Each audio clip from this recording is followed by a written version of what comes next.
Okay.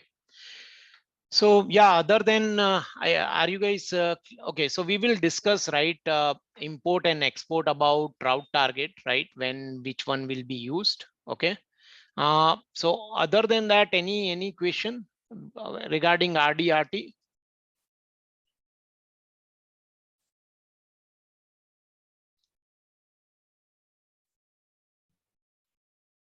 No issue. Okay. Okay. Okay. Fine. Fine. So let's take this example. Okay. And if still you guys still have anyone has any doubt, we can discuss it maybe on this one. Okay. So let me start. Okay. So now let's consider this. Okay. So we have customer A, site 1, right, which has IP subnet is 10.1.0.0. Similarly, customer B, site 1, also has 10.1.00, right? Same subnet. Customer A, site 1, wants to communicate with another site, right? 1 minute. Customer 2, right? And which has particular subnet, we can take it as 10.2.0 colon 0/24, right? Now what we want is we want to advertise this subnet, right? Customer A, this subnet to this site, to another site, site 2, customer A, so that they can communicate. Similarly, we want to advertise 10.2.0.0 to this site, site 1, right? So what we will do is we will advertise that, correct, to the PE device, right? So basically this PE device, which is at ISP. So maybe this is through BGP, eBGP connection or any other, right? We will advertise this route into the PE device, and this route will be stored in this WAF, customer A WAF, right? So basically this route will be stored in customer A WAF. Similarly, this particular route, right, customer B route also will be advertised through BGP to the ISP router PE device, and it will be stored here into the WARF customer B, right? Now we want to advertise this route to other side, right, through EVPN, right, through L3 EVPN L3, right, layer 3 EVPN. Now we want, first we have to make this route unique, right? Because customer A and B both has this route, right? So we have to make this route unique. So what we will do is we will connect RD, route distinguisher, right? RD value to with this IPv4 route, so that we make this route as a VPN v4 route, right? VPN v4 route. Okay. So as soon as this is the configuration, you can consider this as the configuration on PE device, right? So router, BGP, and all that neighborship statements, right? Neighbor with another PE device or P device.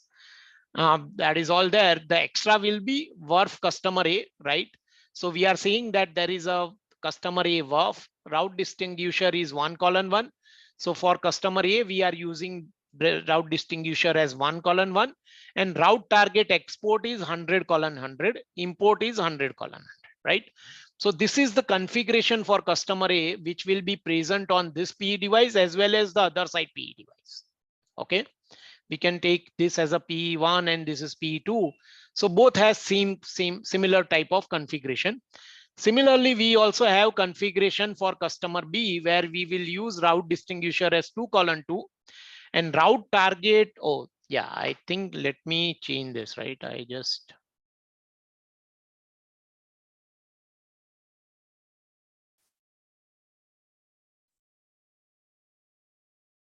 give me a minute.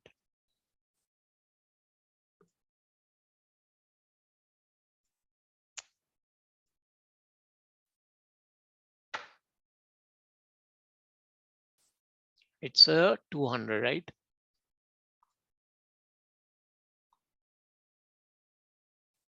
Yes. Okay.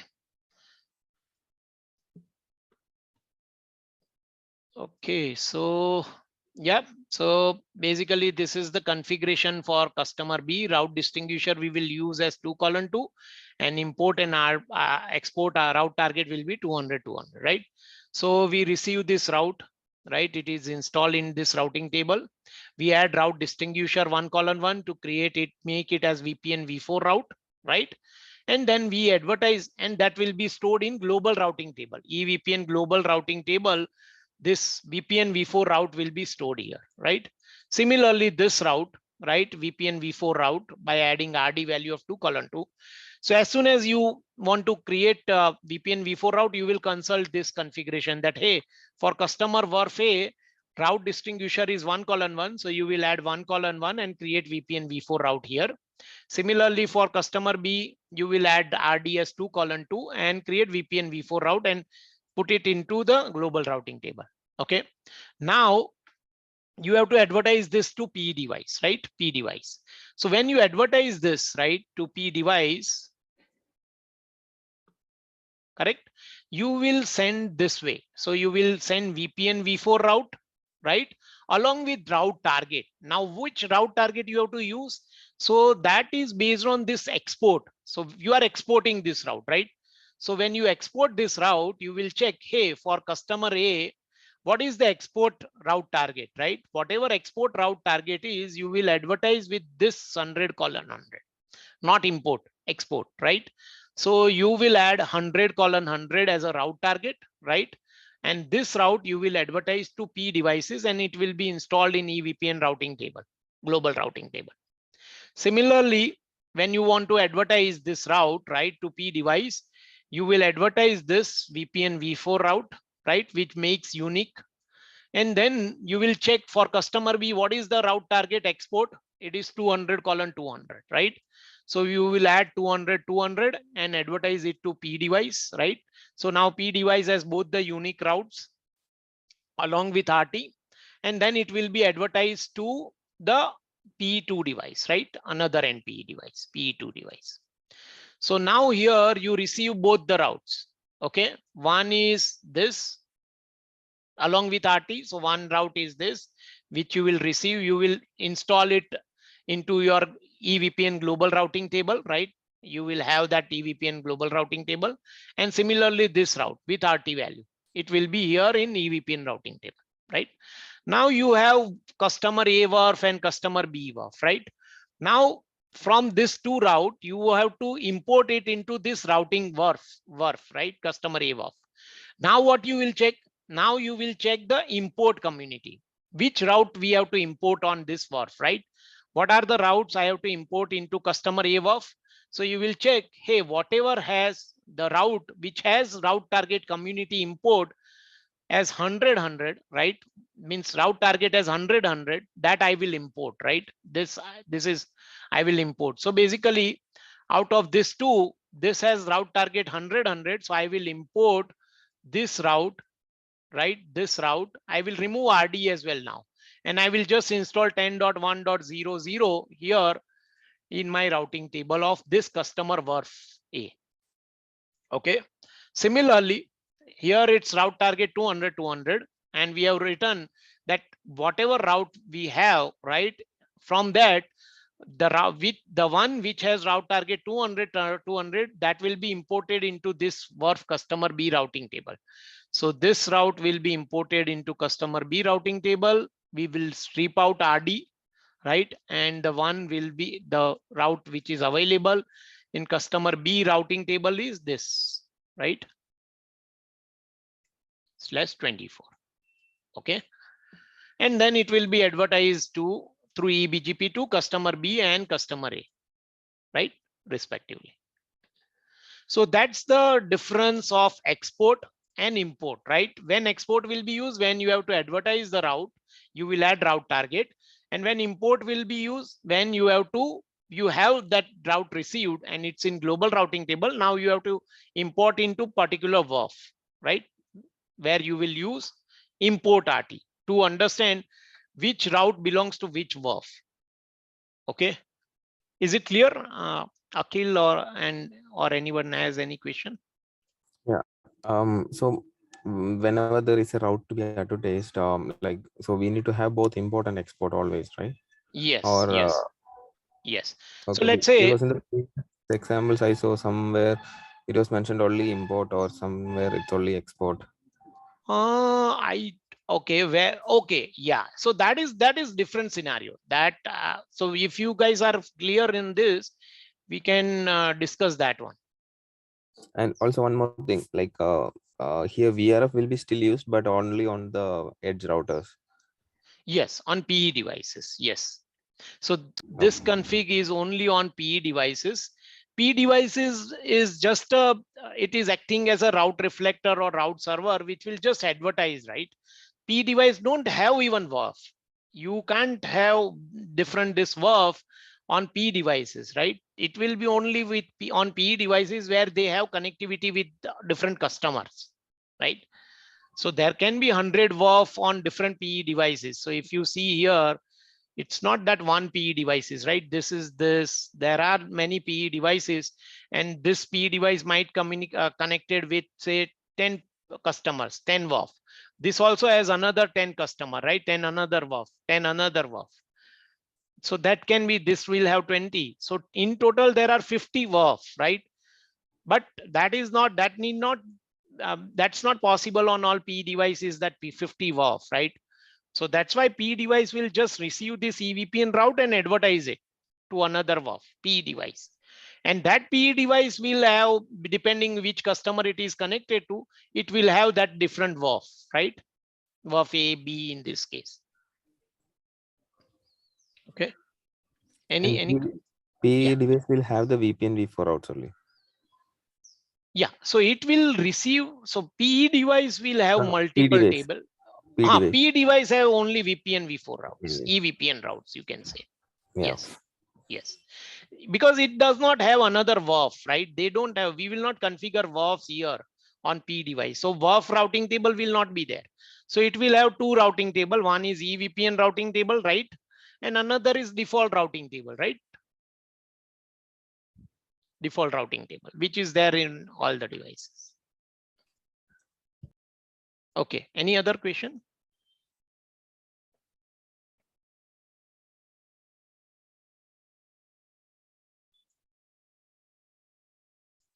Okay. So now, so see, basically this import and export will should be there when you are talking, we are talking about one-to-one communication, right? But in our previous slide, we have discussed about this, right? That some don't have this. So basically, if we see here, so basically see customer A is talking to, so this import export is already there 100, right? For 100. So whatever customer A is advertising here, it is you are receiving here, and similarly vice versa, right? So that is already there, customer A and B. But there is one more requirement, right? Where as we talk about, there is, let's say, centralized site, right? Centralized site. And we want that whatever we want communication from customer A and B to this site, right?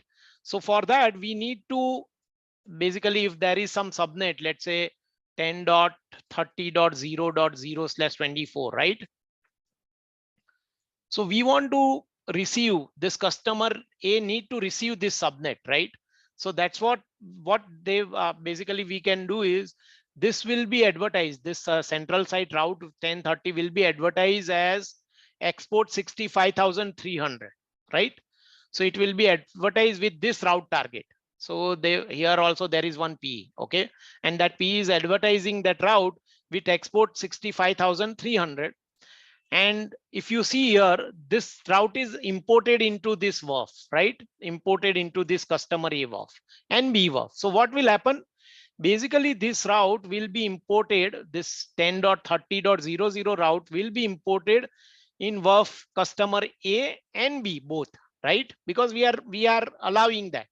And then it will be advertised here. So basically, finally, you know, this C2 and C2B both knows how to read 10.30.0.0/24, right? So basically, they can now forward traffic to this guy, right? So that's the purpose. Okay, then in that device, why we need import? Because it's only advertising, right? Sorry, come again. Like for the shared VRF, Mhm. we are like we need only export, right? Because we are only advertising it. Why we need to have import also? Yeah, because let's say this also has, this is centralized site, and this guy also has another site, right? And they want to exchange this route between these two, right? So let's say here 10.40.0.0, right? You want to receive 10.40, you want to give 10.30. So again, this you can change. If you don't have to import, you can remove this, you cannot have this. But again, this is all based on your requirement. Okay. So in this case, you might not have import because you don't want to import anything, right? Then it's fine. You can just advertise this to this guy, right? Is it clear or any question? Okay. Feel free to ask, means it's fine. I mean, if you have any question. Can you go back to the last slide? Last one, huh? Yeah. 1 minute.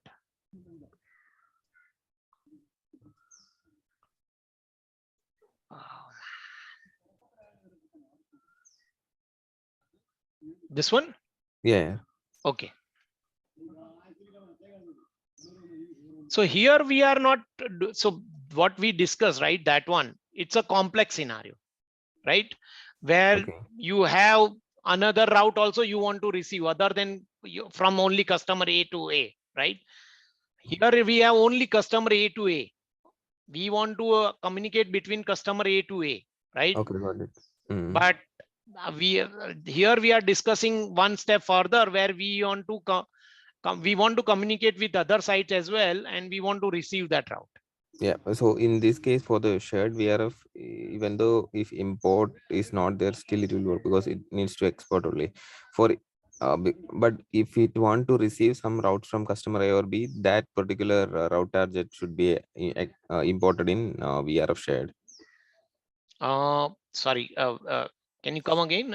Yeah, sure. Like what I meant, consider the VRF shared for the in the VRF shared. In this Mhm. scenario, if import is not there, still it will work because that particular route only needs to export. If Yes, we want to import customer A or B routes, then that particular route target should be added in import for VRF shared. yes, you are right. You are right. Okay, So got it. that's the next one. See, the one. Let me.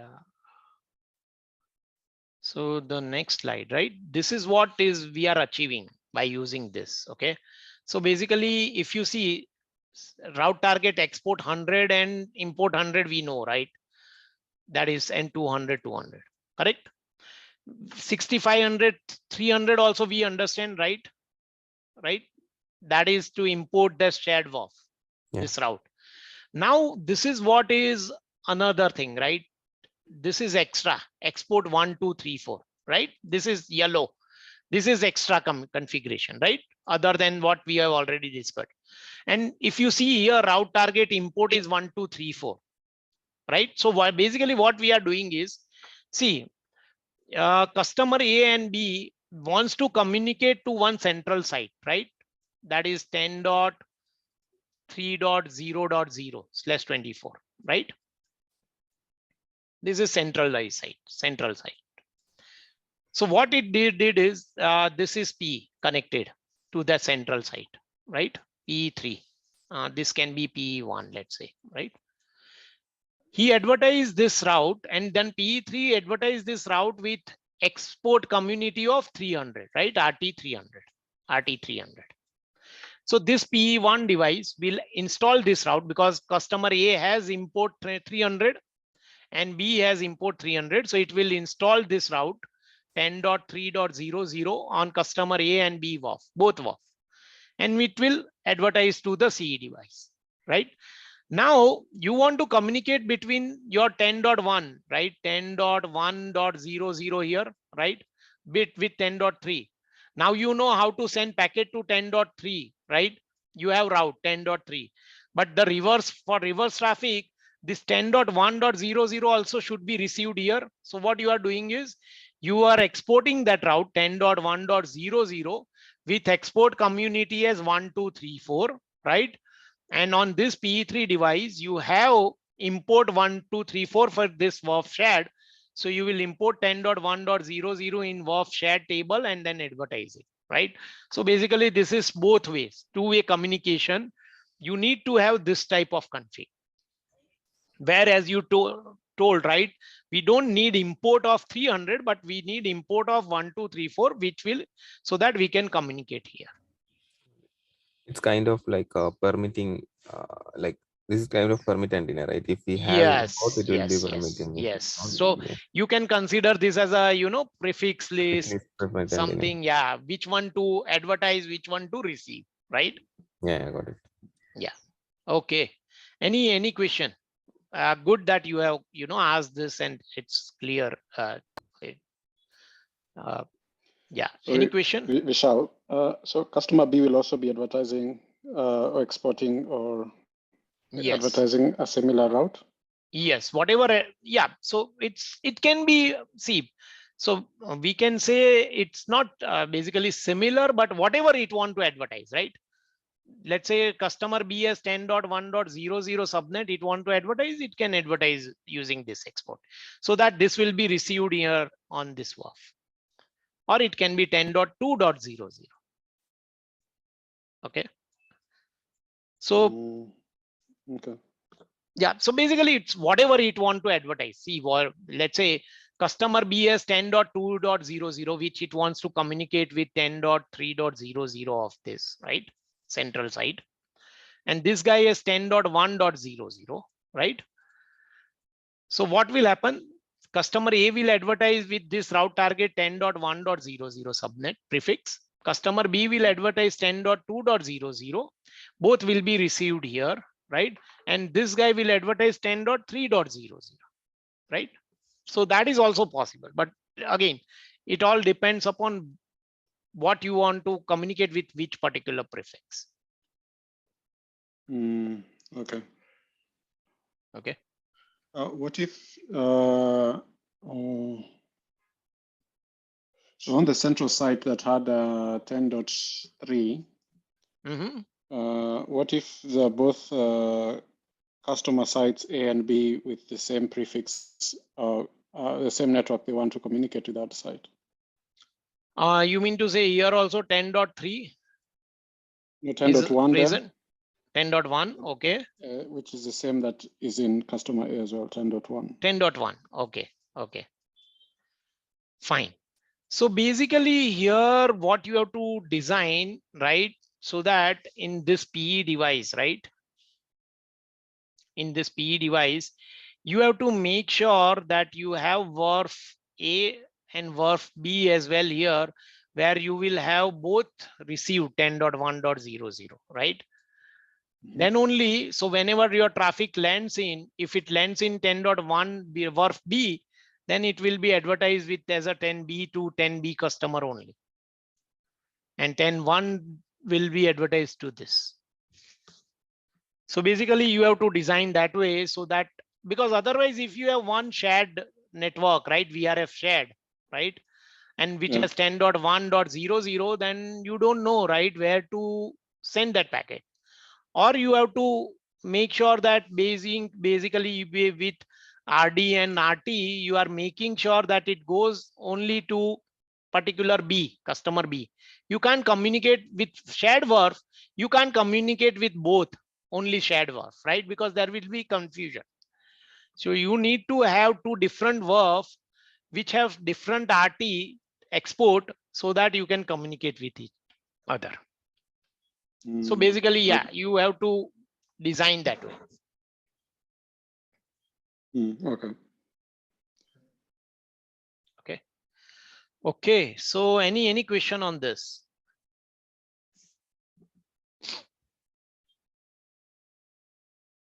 Okay. So let's move on. So now, okay. So now let's discuss about this, right? So now this is customer A, right? We are just talking about customer A. And as you know, customer A is connected to two different PE devices, as you see, right? PE1 and PE2, right?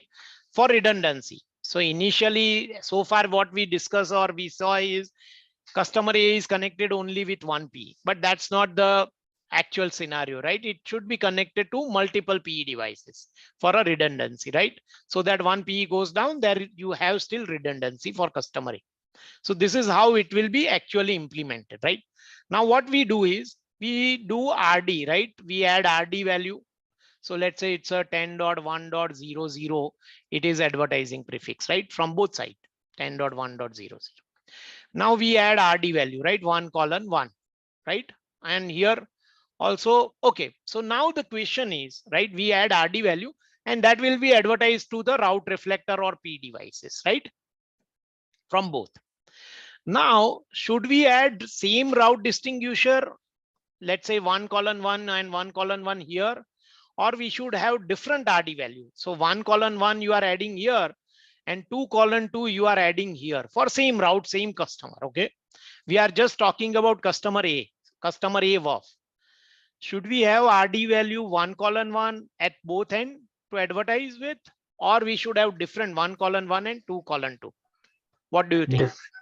Different. Different. Okay. What about others? What do you think? What should be the case? It doesn't matter. Sort of a locally significant. It's a, yeah. Okay. So customer. you mean to say it should be same or Sam or different? It need not be same. It can be different.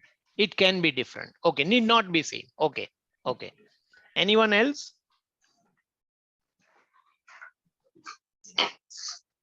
Okay. So now let's go through, right? Means let's see what is the difference when we have same and different, right? So let's say 10.00 both has advertised, right, to PE1 and PE2, right? And then right now we have taken RD value as 1:1, both sides. Okay. So this is our VPN v4 route, right? Now what will happen? RR route reflector or P device is receiving route VPN v4 route with 1:1, both are same, right? For a P device or RR respective, both are same route. And how you will install route into your, or it will be reflected in global EVPN table. So it will be reflected like this, right? So to reach to, just ignore this 1111, right? It's not 1111, but it is basically 10.00. Or yeah, basically it can be, so this can be 111 as a loopback address. So you want to advertise 10.00 to basically to read 10.00, you have to send it to 111, and 11 for 111 you have two route, right? 222 and 444. This is 222 and 444. That you can take it that way, or just let me, for a simplicity, let's do this way. Okay. So it is 10.0.0.0/24, right? For this route, to read this route, we have two paths, 222 and 444 ECMP paths, right? Here, one is towards 222 and another towards 444. And as we can see here, out of this two, it has only selected one as a best path, right? This is the one which is selected, which will be in the routing table, right? So the problem here, when you take same route distinguisher 1:1, right? It will become single route, which has two paths, right? And it might choose only one. So what will happen? Whatever traffic comes, right, for this 10.00, it will always go to one PE device, right? It will never go to the other unless this through path is down, right? So basically you are unnecessary overloading only one link, even though you have another link available, right? Is it clear? Any question? But we can have multipathing here, right? Yes, that option is always there, multipath. So if you have that configuration, you are good. But see, if you talk about scale, right, and you have a lot of customers, basically that's all about what you want to do, how you want to implement. But multipath will do. Okay. Any other question on this? Okay. So now let's see what if we have different RD value, right? So if we have different RD value, then what will happen? You will advertise route distinguisher 1:1 through PE1, and PE2 will advertise with 2:2, right? And if you check the routing table here now, it will have two different routes, right? Because you have now two VPN v4 route which are unique, right? So this is your 1:1 and then 10.0.0.0/24, and this is another 2:2, right? And then 10.0.0.0/24, right? So basically, and both are installed, both are best route, right? So basically, whenever customer sends packet here, it can go either on this side or this side, right? Because both are available now, right? So that is the difference if you want to choose same RD value or different RD value, right? So yeah, you can configure multipath on all P devices, right? And that might solve your problem if you want to choose same RD value. But otherwise, you can also use for same customer, you can use different RD values as well. Okay. But make sure that you don't end up using same RD value for another customer B, right? So you have to just make sure that. But otherwise, yeah, you can use either way. Any question?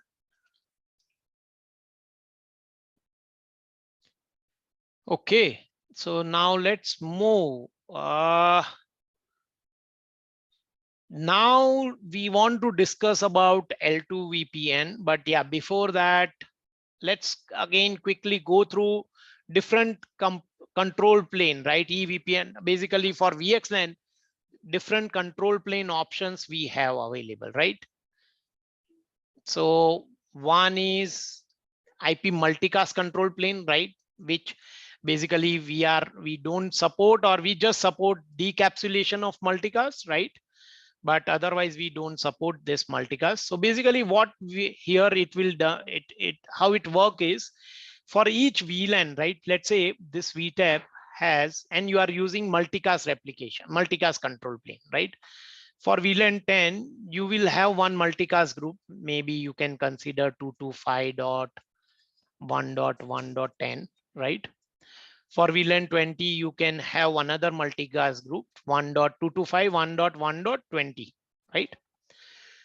So basically what you are going to do is, if you, in case of bump traffic, right? If whatever any bump traffic app request come on this VTAP, right? You will advertise for VLAN 10. If it has come in VLAN 10, you will send the traffic on this multicast address. That is 225.1.1.10, right?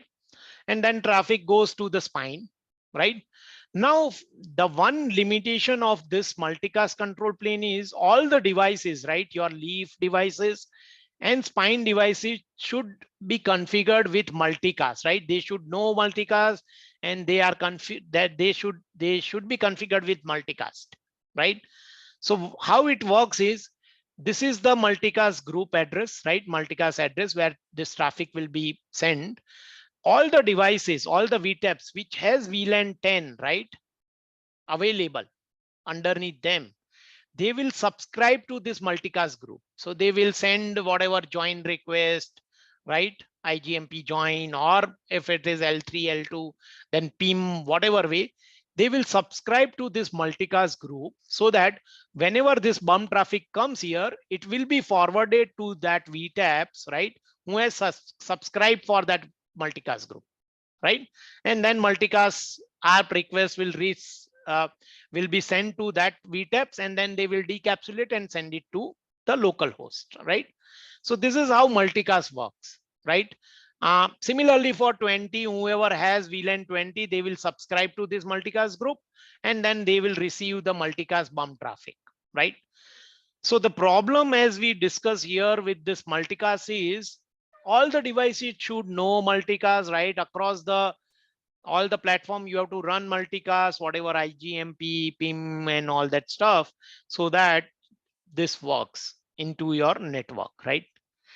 So that's why we do not support this multicast control plane, right? We do, for third party supportability perspective, we do have multicast decapsulation, right? So whatever multicast traffic, if someone third party sends us, right, we will decapsulate it and send it across our devices, right?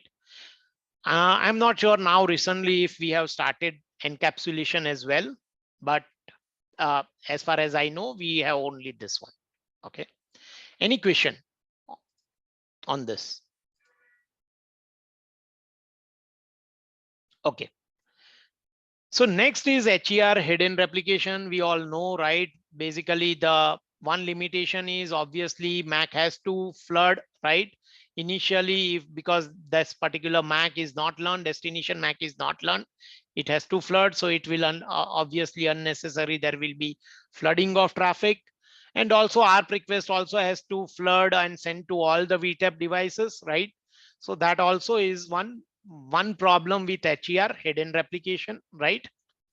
ARP and MAC flooding, right? Another problem is, you have to manually configure flood list. And if you have 50 HEF, 50 VTAPs, and you want to add one or two more, you have to add both this new VTAP into all the 50 devices, right? And if you miss one, we all will see the problem, right? Traffic related problem. So that's the problem with HER, correct? MAC and that everything will be flood. You have to manually configure, and you have to remove on all the VTAPs, right? If you want to add one VTAP or remove one VTAP, right? So that's the problem with HER, and that's why we have come up with CVX, right? So basically it's nothing but we have one pair of CVX devices, control plane devices. All device will send MAC information and flood list information for their VLAN to CVX, and CVX will advertise that MAC and flood list information to other VTAPs, right? So basically you will have MAC populated and flood list populated automatically through CVX. You don't have to configure flood list manually, right? So that's the biggest advantage of this, right? You will also avoid MAC flooding, right? So that's again the advantage. The only problem with this is proprietary Arista, right? So if you have third party device, another vendor device, this will not work, right? So this CVX will not work.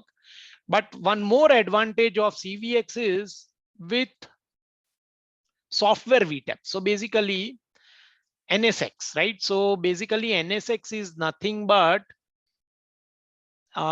if you know that this VMware, right, ESXi server, they also has VTAP.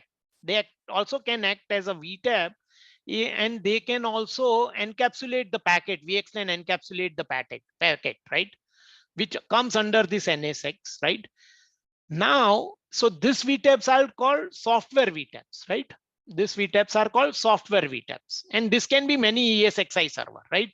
So basically, see, you can have multiple ESXi server which can encapsulate the packet, and then our switch will just route the packet based on outer destination IP, right? Switch might not support the VXLAN, and this will be basically, this is the network ESXi to ESXi where you can have VXLAN packet traverse, right? And ESXi server can act as a VTAP, right? This is called software VTAP. And now this we have hardware VTAP, right? Now, if you have design or topology, right, where you have hardware VTAP and software VTAP both, right? You have both into your network, then you need to communicate between hardware VTAP and software VTAP regarding MAC flood list, right? VTAPs. You need to know all the software VTAPs, so that whatever app requests, you can also advertise it to the software VTAPs, right? So you need to know all the software VTAPs. You also need to learn the MAC addresses behind software VTAPs, right? So whatever information this has, software VTAP has, VTAP flood list or MAC address, that is stored in NSX, right? And similarly, for hardware VTAP, we have CVX, and CVX and NSX can interoperate to exchange this information, right? So that's where CVX can be useful with integration of NSX. Okay. So Vishal, this yeah. NSX can't be used directly with Arista, right? Like instead of CVX, we can use. Okay. So I'm not sure whether NSX does support EVPN or not, right? If they support EVPN, I have to check. I don't know as of now, right now. Then we can have EVPN, and then here also we can have EVPN, right? And EVPN to EVPN. See, basically the purpose, right, is we have one software VTAP network, right, and one hardware VTAP network, right?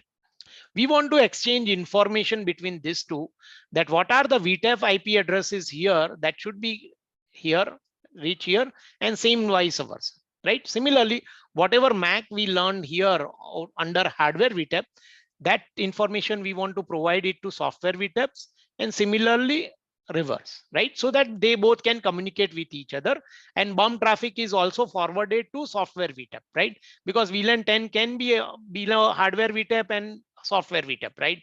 So we need that app request should also go here, because if that host, destination host, is residing behind software VTAP, right?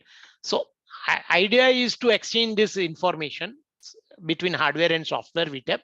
If NSX supports EVPN, we can do same thing through EVPN, right? Exchange through EVPN.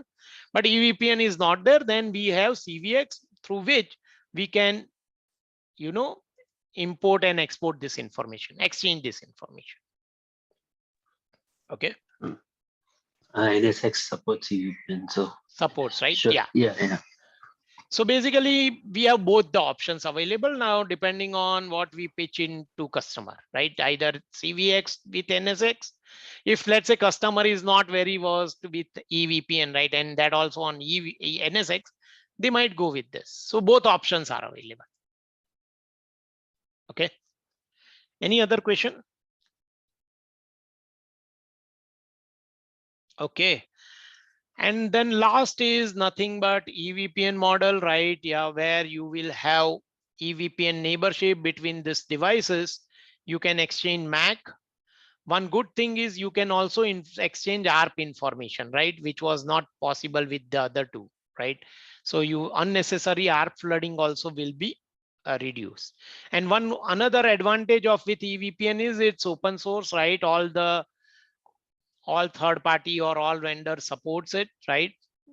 And so that you can have with any other vendor, right? So that's the main advantage of EVPN model. There are some design where we can have CVX plus EVPN, right? This type of design. Okay, so that is also possible. Combine CVX plus EVPN, okay, or HER plus EVPN. So this type of design is also possible. Okay. So let's say for you have two data centers, right? So what you can have for same within this data center, you will have CVX, right? For this data center. Similarly, you have another CVX pair for this data center, and you can run EVPN between these two CVX that supports CVX supports EVPN to exchange this information of hardware VTAPs in each of this data center, right? So that is possible. Okay. Or you be instead of CVX, you can also have direct EVPN to EVPN connection from all the devices, right? VTAP to VTAP, or between DCI links. So there are many ways. If you want to go through this different types of design, you can refer that page, right? Google page, VXLAN EVPN. There we have all the VXLAN EVPN designs. Okay. Any question on this? Okay. So moving to, yeah, so this is again, you know, different ways we can have this, right? Now what is EVPN, right? So as we know, if you want to go through more detail about EVPN, L2 EVPN and all the stuff. So basically, obviously, yeah, for control plane, we are using EVPN, right? We use MPBGP as a routing protocol, exchange information. You can refer this RFC, right, to get more detail about this EVPN. And as a data plane, we have two options with EVPN, right? Either it can be MPLS or VXLAN. And you can always refer this RFCs or this draft, EVPN overlay draft, to get more detail or depth related to this MPLS or VXLAN. Okay.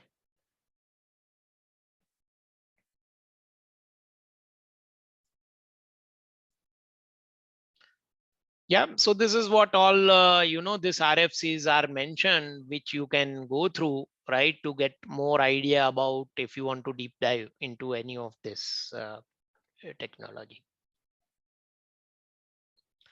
Now different terminology, right, which we use with EVPN, right? So let's go one by one. So one is network virtualization overlay, NVO. Okay, what is it? So it's nothing, but basically this is your VTAP, right? This is the VTAP 1. We can say leaf 1, right? This is leaf 2.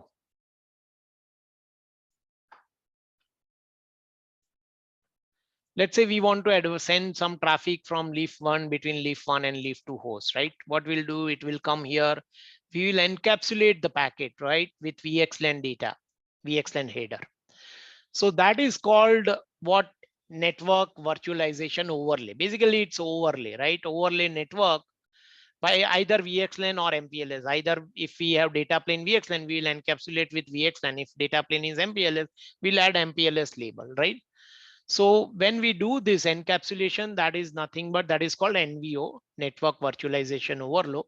So basically it is the overlay network, right? After that, we will have different spine devices where it will go through.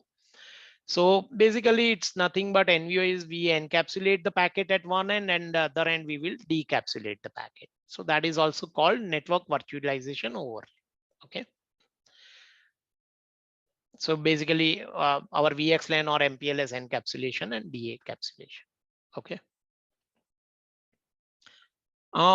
Next is network virtualization endpoint, NV or VTAP. So we all know what is VTAP, right? That is same as NV, network virtualization endpoint. Now, it is nothing but your endpoints, right? VTAPs, where you will encapsulate the packet, right? So this is called VTAP, right? Because you are encapsulating the packet to send it over the L3, and at the other end, you are decapsulating the packet so that you can forward the traffic to the devices below, right? So network virtualization endpoint NV is nothing but our VTAP, right? So edge node devices which are responsible for encapsulation and decapsulation of the packet, VXLAN data plane packet, right? So that is called VTAP or NV. Any question on this too? Okay. Next is EVPN instance. Okay. A logical switch within EVPN domain which spans or interconnects multiple VTAPs to provide tenant layer 2 and layer 3 connectivity. So this is again nothing but one VTAP, right? I'll explain you in next slide more about instance, EVPN instance, right? But this is nothing but it will be under VTAP only, right? So both side VTAP, we will have this EVPN instance. I'll explain you in next slide in more detail. Okay. And there is one more concept as MACWAF. So you already know VRF, right? What is that VRF? Some routing forwarding Yes. segregates the routing table. Yes, segregates the routing table, right? So the routing table for customer A, customer B. So you will have unique routing table, right? And they will not be interconnected. Basically, they will not be interconnected or communicated between each other unless you make it do so, right? So this is WARF. Now, So this is all about L3 EVPN, right? Route we want to segregate. But what about L2 VPN, right? Where we have different MACs, right? Customer A has one MAC A and same customer B also has MAC A. Then what you will do? You have to segregate that MAC, right? The way we were segregating route, correct? So that's why this MACWRF concept comes into place, which is similar to IPWRF, right? This is also called IPWRF. The way you are segregating routing table, you can also segregate. It's again, it's not, it's a logical segregation MACWRF. However, a routing WRF is, we have different routing table, right? Show IP route WRF A, we can see that table, but show MAC table will have all this one MAC table only, right? But this is logical MACWRF, which is nothing but segregating MAC, right? For different WRF, right? We'll see how we do this, right? So that is nothing but like IPWRF, we can segregate MACs as well for different WRF, right? So it's a virtual routing forwarding table for storing MAC addresses on a VTAP for specific customer, right? Tenant is nothing but WRF, specific WRF or specific customer, right? So we will discuss on more on this too, right? Let me know if you have not understood NVO or VTAP or NV.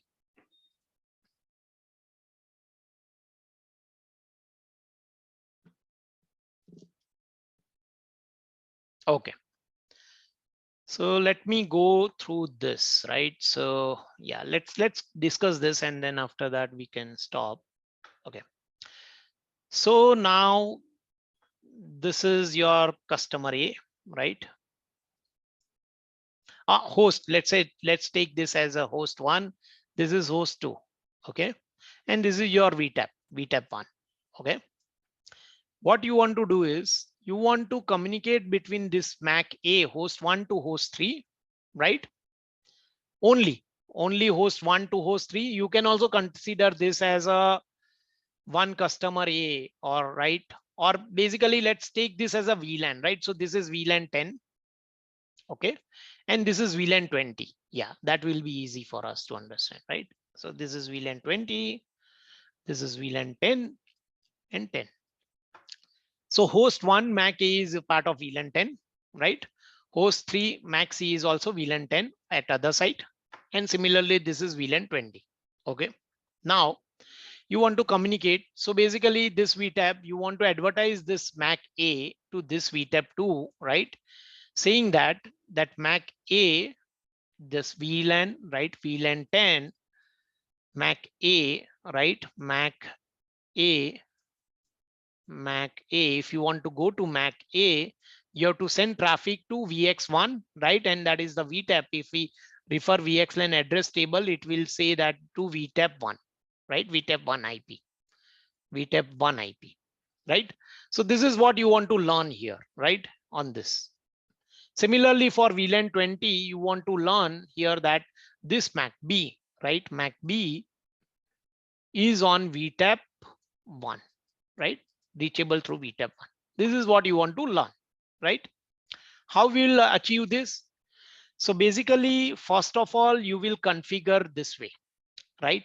So this is called MACWRF. So you have created one MACWRF. So if you remember, in L3 VPN or WRF, IPWRF, we have, instead of VLAN 10, we have customer A WRF, right? Customer A WRF, right? And customer B. But because now it is all about MAC learning, right? We are, and in different VLANs, so we are creating different MACWRF for each of the VLAN, right? So for VLAN, so this is called one MACWRF. We have created one MACWRF for VLAN 10 and another MACWRF, different MACWRF for VLAN 20. So this is called MACWRF, right? Like IPWRF, separate IPWRF in L3 scenario, right?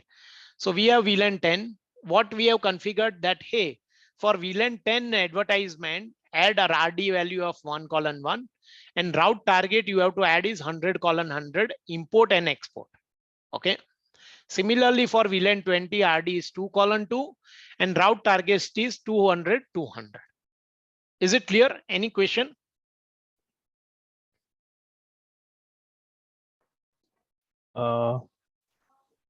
Michelle, what's the redistribute learned? That's the, like when the MAC comes in, we learn it and we send Yes, that as yes. a route. Yes, yes. So basically, redistribute learn is as soon as you learn MAC locally here, right? This MAC, let's say host one has sent some packet to any other host. You learn the MAC here locally, right? On this VTAP. What redistribute learn will do is it will, as soon as you learn this MAC locally, you will create EVPN route for that MAC address, right? EVPN route. That is VPN v4 route. Basically, you will combine route distinguisher with your MAC A, right? So this is your EVPN route. And then you will place it, you will advertise it. You will basically place it in your global EVPN table and then advertise it, right? So that's where redistribute learn come into place. As soon as you learn new MAC, you advertise it to the other VTAPs, okay? Which is nothing but your redistribute static. As soon as you, if you have any static route, you advertise it, right? Or redistribute connected, right? As soon as you have connected route, you advertise it. Similarly, here it is redistribute learn. Okay. Is it clear? Yes. Okay. So basically now what we are doing here is, right? We received MAC A, we learned the MAC A, right? Locally, right? Same, it's a one MAC table, it's not different, okay? Only one MAC table, you have VLAN 10 and 20. You received MAC A, like learn MAC A, you also learn MAC B here for VLAN 20, right? With local interfaces. As soon as you learn this, you will refer the configuration. Now, what is the configuration MAC verb for VLAN 10? Add RD1:1. So with MAC A, you will add RD1:1. You will create VPN v4 route, right? This VPN v4 route, right? And add it into the EVPN global table for advertisement. So this is added here. Similarly, for VLAN MAC B, right, which part of which is learned for VLAN 20. So we will check, hey, for VLAN 20, which RD value we have to add? 2:2, right? So we will add 2:2, combine 2:2 with VMAC B, create VPN v4 route, and put it in a global EVPN table, right? So now we have global EVPN table, both the routes, right? Now we want to advertise this route, right, to other VTAP, other side VTAP, through this P devices, right? So what we will do is we will advertise this. Now, as we know, when we have to advertise it, we will combine RD with MAC, right? Which is VPN v4 route. We will also check, hey, what is the route target for VLAN 10? It is 100, 100, export also, right? So we will also add RTS 100, 100, right? And we will advertise this route. Similarly, for this route, we will advertise with 2:2. Here it should be 2:2, right? And route target should be, okay, yeah, this is C. Okay, this one, yeah, sorry. We are looking for this, yeah. So we will advertise with, route distinguisher 2:2, right? 2:2 for this MAC B, and 200, 200 as the RT. This arrow is reverse. It should be this way, okay? Not this, okay? So this is how we will advertise this. Now both this route will be received here, right? So you have received MAC A route and MAC B route, right? Now how you will understand that this MAC I have to learn, right? In my MAC table, I have learned route for MAC A and MAC B, right? And I have to install it into my MAC table, right? So MAC A I have learned, right? How do I know that this MAC A belongs to which VLAN, VLAN 10 or 20? Based on the RT import. Yes.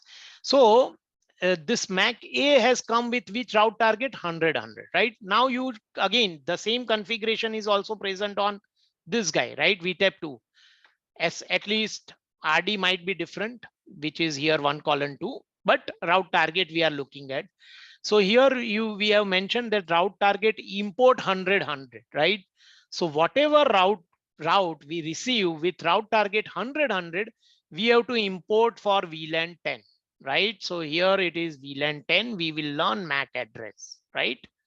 Similarly, this B route, when we have received here, we want to import it, we will check, hey, with which route target B has come. It's 200 route target belongs to which VLAN? VLAN 20. So that's why for VLAN 20, we will install MAC B we have learned for VLAN 20, right?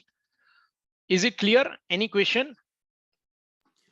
Yeah, Vishal. So in VTAP 2, if the right side device, if Yeah. we the MAC address learned for VTAP 1, say the MAC source MAC of A, will it show the MAC address table learned via the I mean, like which port it would actually Yeah. show? So if you remember VXLAN, right? So if you check show MAC address table, right? It will be same as VXLAN, MAC address table. So you will learn MAC A for VLAN 10 and it will show as VX1, right? Yeah, okay. Similarly, here also it will show as VXLAN in VX1 interface, right?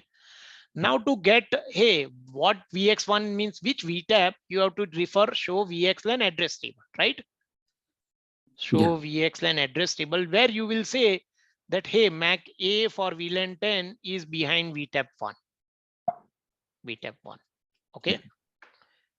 So yeah, same as VXLAN, because underlay is again VXLAN, right? We are just using EVPN for control plane for exchanging MAC addresses, right? So that's why you have to refer same data plane VXLAN commands to understand behind which VTAP this MAC is. Okay. Okay. Okay. Any question? Vishal, one quick thing. So Yeah. when on VTech 1, right, we have different MAC VRFs. So when these two MAC routes basically are imported in the as a EVPN route. Yes. EVPN route in the default table, right? Will those be segregated on the VRF basis as well? Like or that would be a global Okay. table. Yes, this will be global table, right? It will not be segregated as VRF, but what you will see when you run show BGP EVPN detail command output, how it will be segregated is, so first thing it will show you as RD and MAC combination, right? Which will point you that, and so even though it's, let's say both has same MAC, right? Still it will be unique in global table because RD of different 1:1 and 1:2 will be added to that, right? So even though it's the same MAC, it will be different, right? 1:1 and 2:2. So basically to answer your question, no, it will be single global EVPN table where all routes will be reflected, but they will be differentiated with each other with the combination of RD and RT. Okay.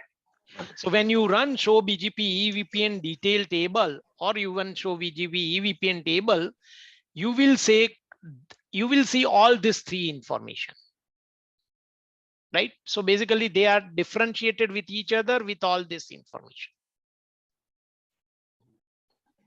Okay. Is it clear? Yeah. Okay. So yeah, during lab, I'll show you how it shows, or maybe next time I'll just show you, right? So that you get understanding of this. So I have one query. Yeah. Suppose if in the VLAN 10, the remote end, if the RD value, the route target value is given something like not the exact one at the remote end. Okay.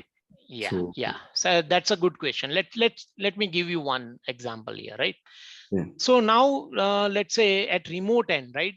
So this is export. Export is 100, right? At remote end, this VTAP config we are talking about. Okay. So export was 100 and import is, let's say 200. 200:200. Okay. This is the configuration. And here it's reverse. It's here import is 100. Okay. Import is 100:100. Okay. You got my point? Yeah. Yeah. Okay. Now let's say this packet, right? This route, which has advertised by using :100:100, the MAC A, right? Okay. RT 100:100. It came here, it is installed here. This route is installed here. So Yeah. MAC A is installed here and MAC B is also installed here with 200:200, right? Now I have to import it into my MAC table, right? MAC table, that is MAC and VLAN, right? Yeah. Right? MAC is A. Can you tell me now MAC A will be learned against which VLAN? VLAN 20. VLAN 20, right? Because you received route target 100:100 with MAC A, right? And when you refer the configuration, import 100:100 is for VLAN 20, right? So that's why you will learn MAC A against VLAN 20 and MAC B against VLAN And that will be in 10. 10, right? Because VLAN B comes, MAC B comes with RT 100, 200, 200, and 200, 200 is for import, 200, 200 is for VLAN 10, right? So this is how it will be learned. Is it clear? Yeah, but universally we should maintain a common route target for the particular VLAN. Is that so? Yes. Okay. Otherwise, you can see here, right? You are learning. So basically, if you send out ARP request, right? Say MAC B, right? VLAN 20 ARP request. Yeah. But that will be after decapsulation, where it will be flooded, this ARP request. In which VLAN? In this scenario? In 10, right? Because here on this device, that MAC B belongs to VLAN 10, right? So it will be flooded in VLAN 10, not on 20. So you will never get the app reply back, right? Okay. Yeah. Say MAC B wants to communicate with MAC D, host 2 to 4, right? Both are in same VLAN 20, right? Now to send the packet, it has to first get the app MAC table, MAC of this IP, right? So it sends out app request. It is flooded to all the VTAPs. It comes here. But here, if you see that MAC B is landed into this VLAN 10, so it will be flooded here, right? Or sorry, 10, not in 20, correct? Okay. So yeah, basically you have to make sure that you have this, same.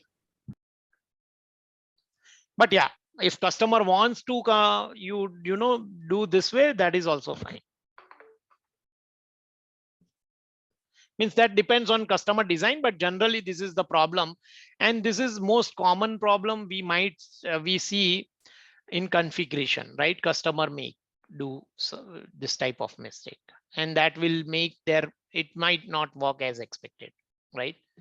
So definitely you can first check, you can do this in EVPN cases, that route target is matching at both all the EVPN VTAPs, right?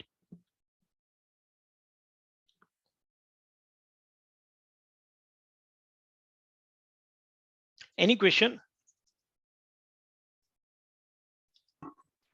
Vishal, just a little bit confusion. If it Mhm. is in the same device, if Mhm. if I'm say for example, route target import 100 in VLAN 20, anything can happen abnormally, or that will that traffic will flood into VLAN 20 as well in the same device? Okay, so you mean to say you import 100 where? In VLAN 20 or 10? Yeah, in VLAN 20. Yeah, so if you import VLAN 20, import 100:100, right? Here in VLAN 20, then so basically this MAC will be learned in this VLAN against this VLAN, I mean, right? like with the same, because it's already learned in VLAN 10 in the local device. Will it all? I mean to say the local MAC alone. Yeah, so for VLAN 10 also you have import 100:100. Yeah. Yeah, then this will be learned on both VLAN 10 and 20. Okay. Okay. But that's what you don't want, right? Yeah. Yeah. So yeah, Basically it will be learned across both the VLAN. I am not sure means how we treat, right? As per config it should, but maybe our Arista, how we have implemented when there is a conflict, we have to check in lab. But otherwise, basically that does not solve our purpose, right? Means basically we when we have to send traffic to MAC A, there is a confusion, right? Whether it should be, we should send with VLAN 100 or 10 or 20, right? Yeah. So that will might cause problem, right? Okay. So it's better to basically, this is not the desirable config. Configuration. Yes.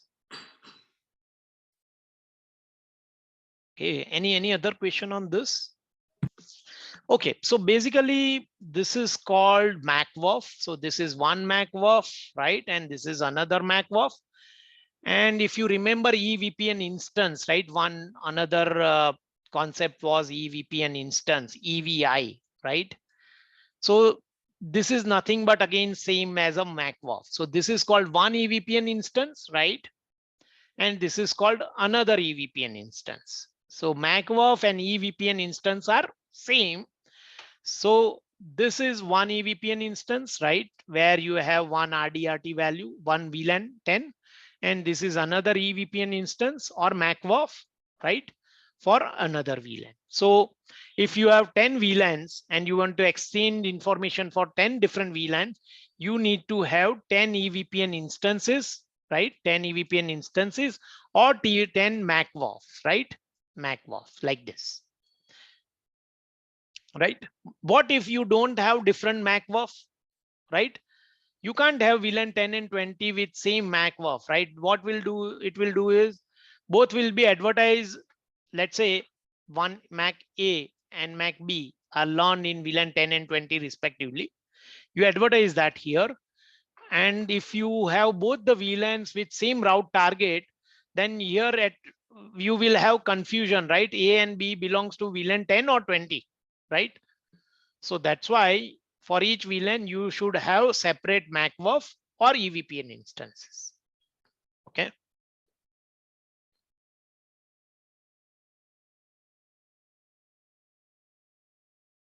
Is it clear? Any question?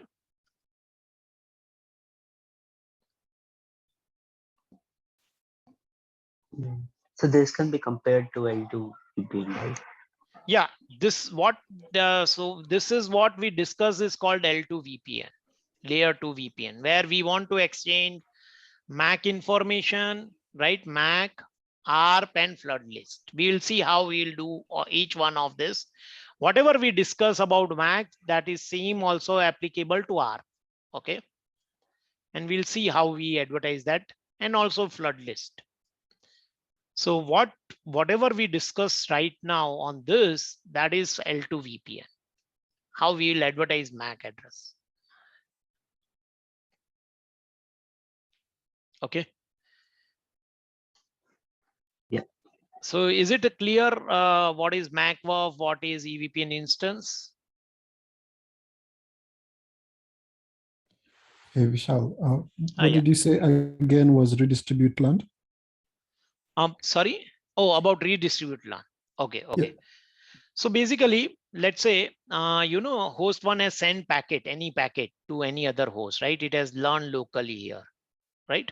MAC, that MAC is learned. MAC A is learned for VLAN 10 local with local interface, let's say ET1.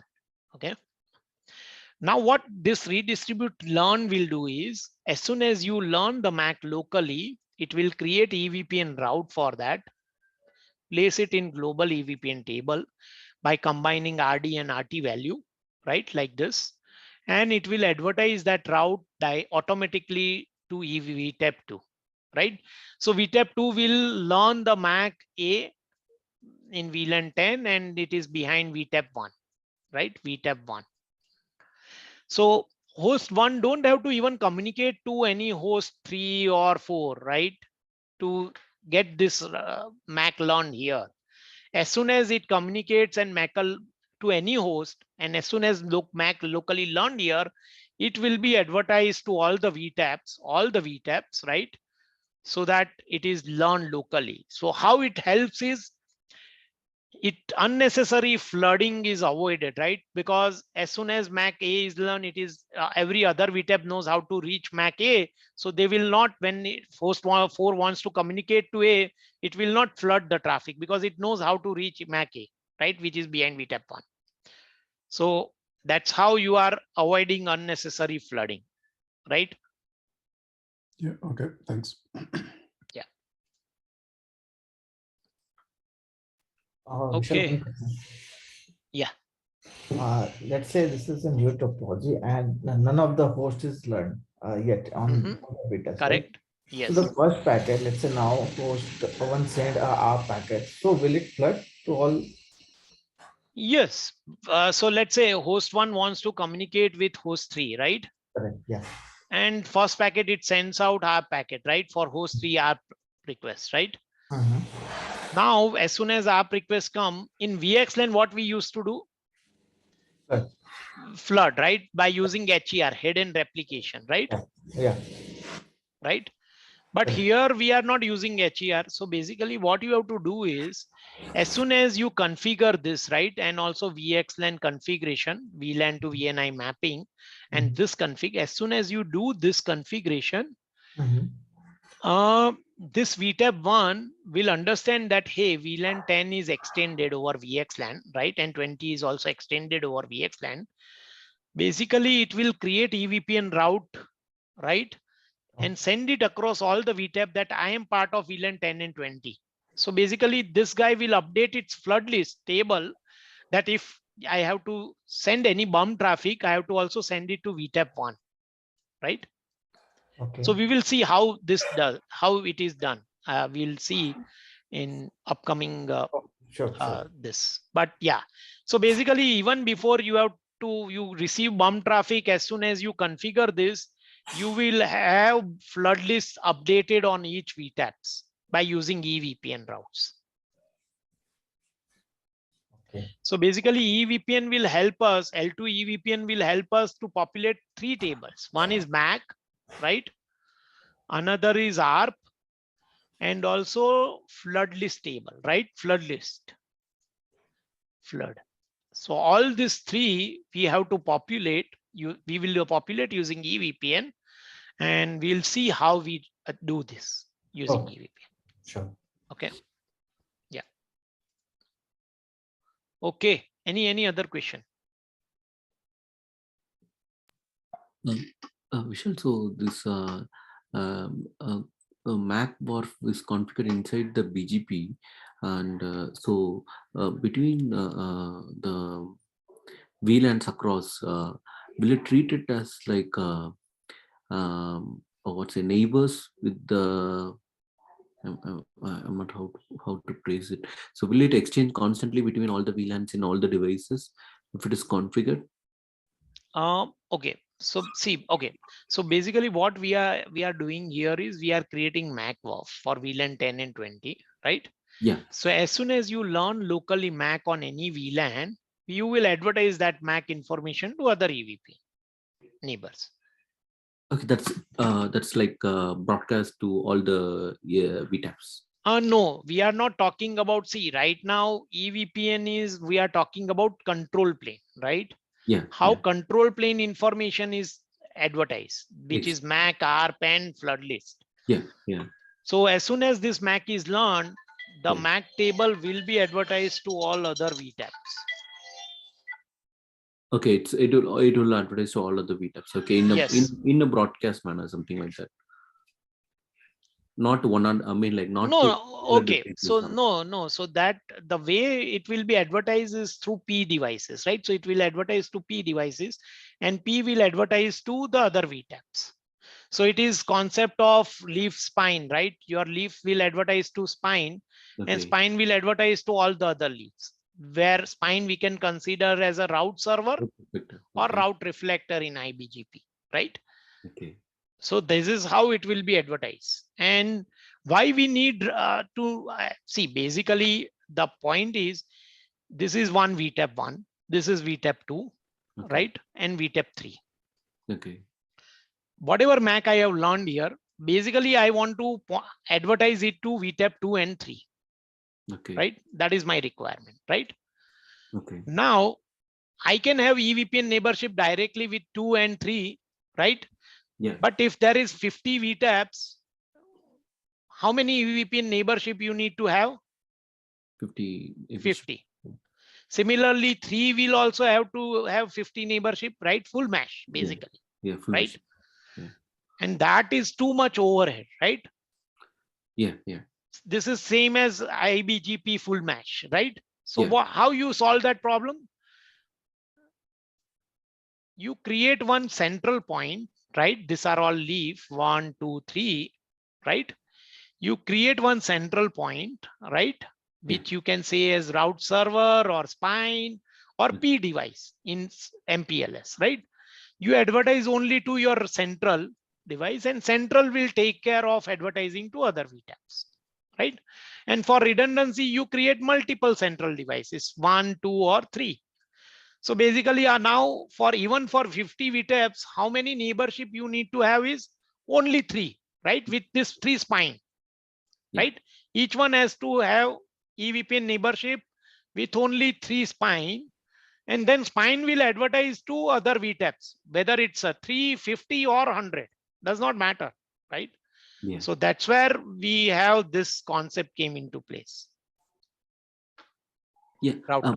I just want to know if it is a route update, MAC address update for V in one in VTAP 1. Will it add if the 3 doesn't have a VLAN 10 configured at all? Will it also send the update to 3? It will. Okay. EVPN route. It will not, because see, basically it, even though it will, as it sends, but you don't have VLAN 20 here, let's say, right? Okay. Then you will not import that route, right? 200, which has come with 200. So you will not have in route EVPN table. Okay. Even though it will be there, but it will not be installed, right, in MAC table, right? Because you don't have this. Okay. And then you can use all BGP tricks to, not even receive that route, right? Okay. Okay.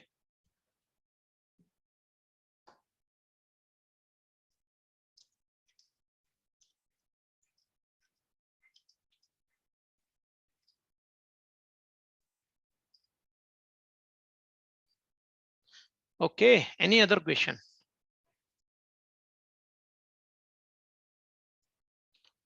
Okay. In that case, let's stop today. I think we have almost extended almost half an hour today. So yeah, maybe I'll send out requests for next session we'll have on Friday. Okay. Thank you, guys. Thank you.